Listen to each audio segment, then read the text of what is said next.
ஆண்டவராகிய இயேசு கிறிஸ்துவின் நாமத்தில் உங்கள் யாவருக்கும் என்னுடைய அன்பின் வாழ்த்துக்களை நான் தெரிவித்துக் கொள்கிறேன். என் விடியலில் அவர் சத்தத்திற்கு உங்களை அன்போடு கூட வரவேற்கிறேன். நீதிமொழிகள் 28வது அதிகாரம் 13வது வசனத்தில் ரொம்ப அழகாய் அநேக ஆண்டுகளாய் பிரயோகப்பட்டு கொண்டிருக்கிற ஒரு வசனம் அதில் இருக்கு. தன் பாவங்களை மறைக்கிறவன் வாழ்வடையவே மாட்டான், அவைகளை அறிக்கை செய்து விட்டு விடுகிறவனோ இரக்கம் பெறுவான் என்று சொல்லி இந்த குறிப்பிட்ட வேத பகுதியில் இந்த நீதிமொழிகளை எழுதிய சாலமோன் அவர்கள் எழுதி வைத்திருக்கிறார்.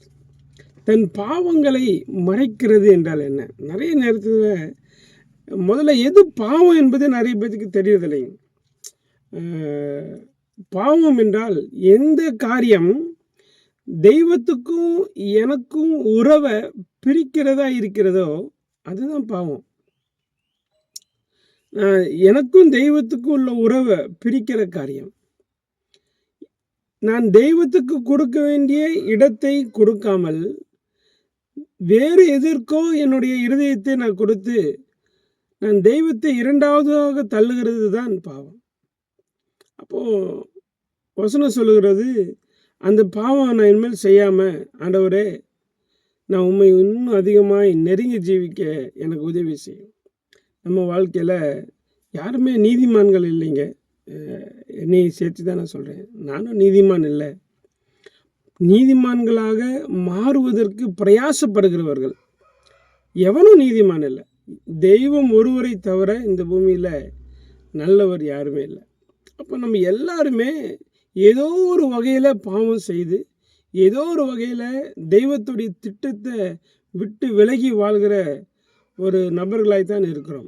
ஆனால் அப்படியே வாழ்ந்து விடக்கூடாது என்பதற்காக தான் ஆண்டவர் இந்த வசனத்தை எழுதி வைத்திருக்கிறார். பாவங்களை விட்டு விடுகிற அந்த இருதயத்தை ஆண்டவர்கிட்ட கேட்கணும். நிறைய நேரம் நம்ம அப்படி கேட்குறது இல்லைங்க. சிலர்லாம் அந்த செய்கிற குறிப்பிட்ட பாவங்கள், உதாரணத்துக்கு சொல்கிறேன்னே, மதுபானம் குடிப்பது பாவம்னு நல்லா தெரியும். சிகரெட் பிடிப்பது தவறு, அது சரீரத்துக்கு கெடுதல். ஏனென்றால் இது இரண்டுமே நம்மளுடைய இருதயத்தில், இந்த சரீரம் அது இறைவன் தங்குற ஒரு ஆலயமாக இருக்கிறது. அப்போ ஒரு கடவுள் தங்குற ஒரு ஆலயத்துக்குள்ளாக நான் போய் தண்ணி அடிப்பேனா? இல்லை நான் போய் சிகரெட் குடிப்பேனா? இல்லை. அப்போ எனக்குள்ளாய் வாழுகிற இறைவனை, தெய்வத்தை நான் கனவீனப்படுத்துவதும் பாவம். அப்போது கடவுள் தங்குற இடத்துல நான் அசுத்தமான காரியங்களை செய்து கொண்டிருப்பேன் என்று சொன்னால் அது அவரை கேவலப்படுத்துவதற்கு சமம். உதாரணத்துக்கு, எனக்குள்ளாய் கடவுள் இருக்கிறார், தங்க விரும்புகிறார் என்றால் நான் கெட்ட வார்த்தை பேசக்கூடாது.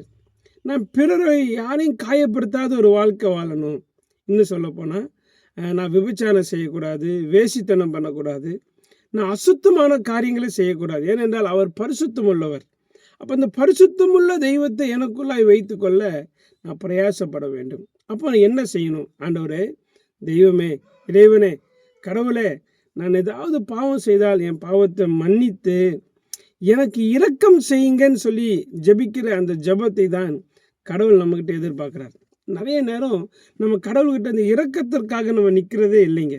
ஆண்டவர் இந்த காலை வேளையில் ஒவ்வொரு நாளும், ஆண்டவரே, இந்த நாள் முழுவதும் உங்கள் இரக்கத்தின் அடிப்படையில் நான் வாழ எனக்கு உதவி செய்யும். நான் என்னுடைய சுய நீதி எனக்கு முன்பாக வந்து உங்களுடைய அன்பை நான் இழந்து போகாமல் உம்முடைய இரக்கம் எனக்கு வேணும்னு சொல்லி ஒவ்வொரு நாளும் நீங்களும் நானும் கேட்கணுங்க. நம்ம செய்கிற பாவம் தெரிந்தோ தெரியாமல் அநேக பாவங்களை செய்கிறோம். ஆண்டவரிடத்துல இரக்கத்தை கேட்டு நின்று ஆண்டவர்கிட்ட, ஆண்டவரே, நான் என்னை இன்னும் உமக்கு உரியவனாய் என்னை மாற்றும் என்று சொல்லி நம்ம ஆண்டவர்கிட்ட கேட்கும் பொழுது நிச்சயமாக தெய்வம் நம்ம வாழ்க்கையை மாற்றுவார். நம் இரக்கம் பெற்றவர்களே மாறிவிடுவோம். இரக்கம் என்றால் அவர் மீண்டும் எனக்குள்ளாய் வாழ்வது தான் இரக்கம். நான் ஏதோ ஒரு தவறு செஞ்சு வெளியே அனுப்பிட்டேன், ஆனால் இரக்கம் பெற்றுக்கொண்டால் அந்த தெய்வம் மீண்டும் எனக்குள்ளாக வந்து வாசம் பண்ண அது ஏதுவாக இருக்கும். இந்த காலை வேளையில் நம்முடைய பாவங்களெல்லாம் அறிக்கை செய்து தெய்வத்திடத்திலிருந்து இரக்கத்தை பெற்றுக்கொள்வோம்.